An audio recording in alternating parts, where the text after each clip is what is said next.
Well, Molly, I don't think, look, the draft isn't about fairness. That's really not what it's about. And I think the reason why I say that is because I've said numerous different times, this whole process is very subjective, all right? It's very opinionated. There's human beings who are trying to assess players and their fit relative to the NFL and relative to their own, individual franchises. And that's an ongoing year-long process, multi-year long process, because scouts, even though we're primarily concentrating on Shedeur, this year and maybe even last, has spoken. Whether we like it or not, the draft spoke. And somewhere along the line, people were not comfortable with the risk that would be associated with taking him in the first, second, third, or fourth round.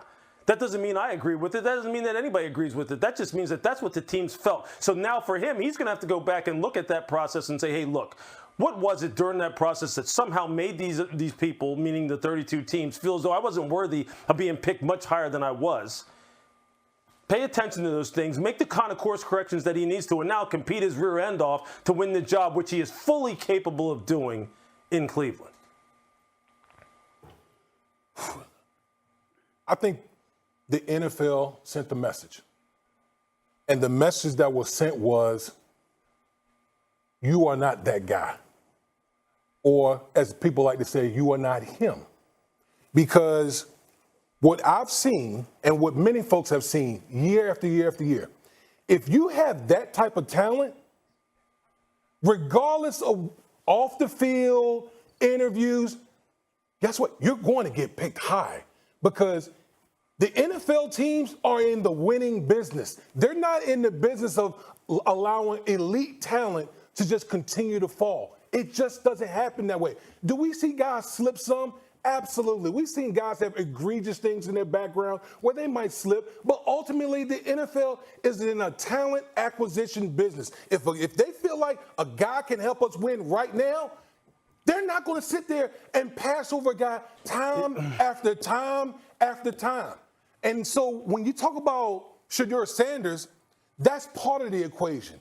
The other part of the equation is, okay, if this guy's coming in and he's not that guy, if he's going to be maybe a backup quarterbacks are obscure. They're not guys that's in the forefront. And so if you're a team, do you want a guy that's going to come in with all the celebrity, everything that comes with Shedeur Sanders? You have to think that's part of a big part of the reason why a guy like Shedeur Sanders can tumble all the way to the 5th round. This is the league speaking. This is not, we can sit here and pontificate about Shedeur Sanders and why we thought that he should have been drafted higher. But ultimately, at the end of the day, 32 teams out there sent a message that said, you know what? You're just not him. That's what they said to everyone. Stephen A., to that you say what? I think that Damian is saying what I'm about to say in a roundabout way. Louis Riddick, I'm going to be straight up and down with you because you know how much I revere you. I completely disagree with you with what you're saying, and I'm disappointed in what you didn't say. A lot of this was about primetime Deion Sanders. You can say whatever you want to the audience out there, to these idiotic trolls all over social media talking about, Shedeur Sanders wasn't that great or whatever. There is no one, I repeat, no one that looked at Shedeur Sanders and even had him less than the 3rd best quarterback in the draft. This is a quarterback-driven league. This guy was considered one of the top 3 quarterbacks in the draft. And 143 picks came and went before you heard his name. Don't talk to me about football. I don't want to hear a damn thing about football. This ain't about football. This is about something else. And I said that even though it's different, I brought up the name Colin Kaepernick. And why? I didn't sit up there and throw a pity party for Colin Kaepernick. I knew his career in the NFL was over the minute that the NFL organized that workout for him at the Atlanta Falcons practice facility, which was led by Jay-Z and those cats and Roger Goodell and what have you, and he elected not to show up and instead tried to have the workout an hour and 20 minutes away, and he going to notify them 2 to 3 hours before the workout. I said he is done. And I have no sympathy because, damn it, they tried to make it happen because the league had to do it because the owners didn't want to. It's an accident that no owner in the National Football League wanted to touch him. We can use the word collusion. It ain't necessary. They think alike in a lot of different situations. They don't have to collude with one another. There's a universal understanding that this is our league, and we want to do what we want to do the way that we want to do it. And we'll be damned if anybody's going to tell us what to do because guess what? We running the show, and people going to come. They're going to flock to the stadium. They're going to have their tailgate parties. We going to win in the ratings. We going to make damn near $250 million apiece as an owner. Ain't a damn thing anybody's going to do about it. We understood that years ago. But suddenly we're going to engage in collective amnesia here. Hold on, Molly, because this is very important. Primetime Deion Sanders' hands are not clean in this. Shedeur Sanders' hands are not clean on this. If you go into an interview and people thinking that you brash and arrogant and what have you, and they think that they're going to have a problem working with you, that's partially on you. Primetime Deion Sanders going out publicly and stating on the record, there's a couple of teams we might not want him with, and he ain't going there if we gonna get him, if they're gonna select him. And he's on Tamron Hall's show, and she's like, "What if your son don't listen?" He said, "Who? What? Like that ain't gonna happen." You look at NFL teams, along with the specter of people potentially calling for him to be the next coach. You can understand the reticence, but for 143 Stephen A., hold that thought, because you brought up 3 points, and I want Lewis to respond. The first point is the football aspect of him being the third quarterback on everyone. Then there's the Deion aspect, and then there's the Shedeur aspect. So let's tackle them one by one. First, Lewis, can you respond to Stephen A.'s sentiment about that he was the third best quarterback on everybody's draft board? At least. And this didn't have anything to do with play? If not two, top two.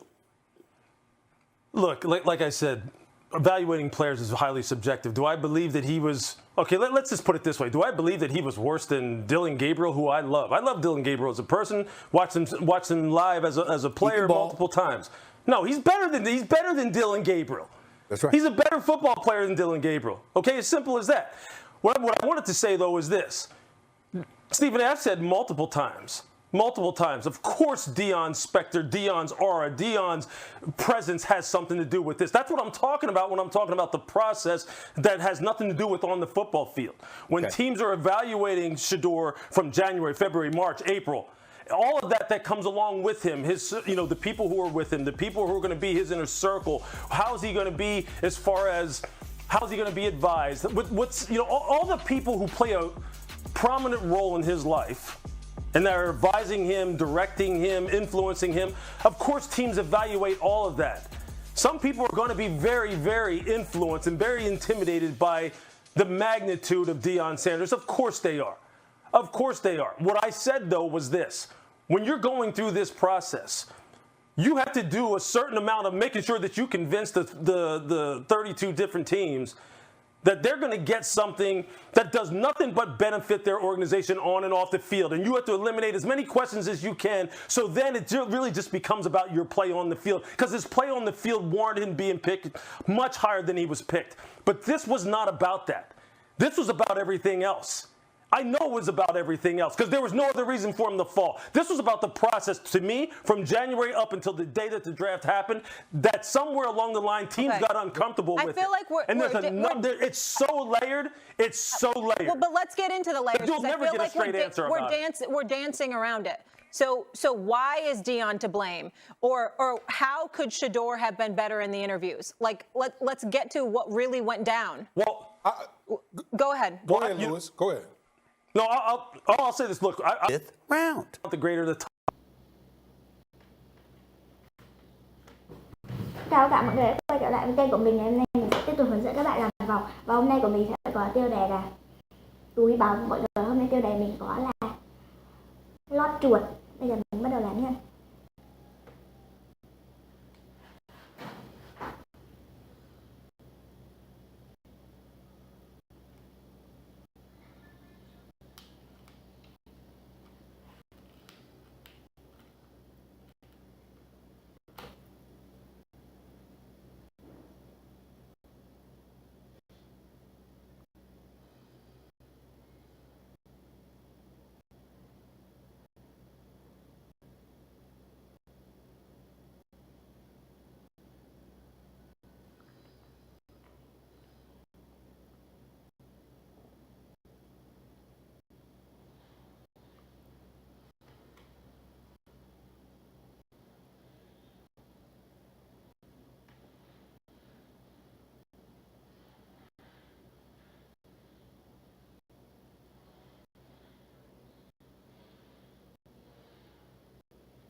Không phải trắng, màu trắng nhé.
Mọi người ơi đây, hai màu nhá, hai màu nhá.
Mọi người ơi đây, ba màu nha, tiếp đến sẽ là màu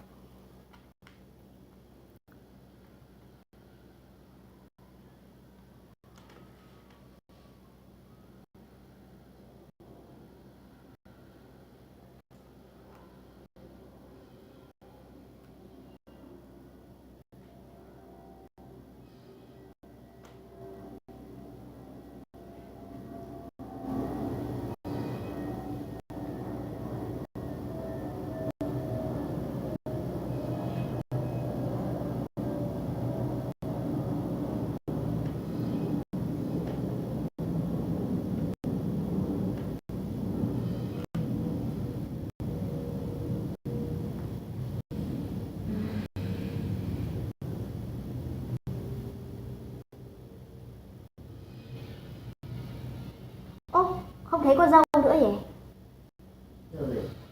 Dâu ngoài chợ ơi, có thấy không? Tí về đi ra xem. Mặt lòi. 4 màu nhá, đây là 4 màu ấy.